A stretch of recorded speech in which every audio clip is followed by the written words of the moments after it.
hello everyone good morning কি খবৰ আপোনালোকৰ আশা কৰোঁ আপোনালোকৰ সকলোৰে ভালে চাগে স্বাগতম জনাইছোঁ মই মৌচুমী গগৈ মোৰ অন্য এটা মিনি ব্লগলৈ আপোনালোকে বাৰু পুৱাৰ চাহ জলপান খালেনে আমি কিন্তু খালোঁ দেই জানেনে এইফালে মই গা ধোৱা চাবোন বনালোঁ নিমপাতৰ ৰস হালধিৰ ৰস মিলাই এনেকৈ ঘৰতে চাবোন আপোনালোকেও বনাব পাৰে চাবোন এনেকৈ বনোৱা সামগ্ৰী কিছুমান কিনিবলৈ পায় মোৰ তাত সেইবোৰ সামগ্ৰী নাই বৰ্তমান বাটি আৰু সাপৰ কেইটামান লৈ এনেকৈ থ'ব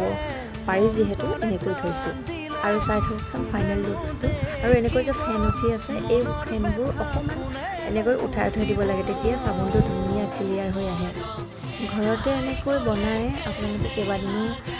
সানিব পাৰিব ইয়াতে কোনো ধৰণৰ কেমিকেল মিক্স নাই আৰু চাওকচোন ফাইনেল লুকছটো ইমান ধুনীয়া হৈছে আৰু ভিডিঅ'টো কেনেকুৱা পালে প্লিজ লাইক কৰি দিব আৰু ছাবস্ক্ৰাইব কৰি দিব আজিলৈ মোৰ ভিডিঅ' ইমানে বাই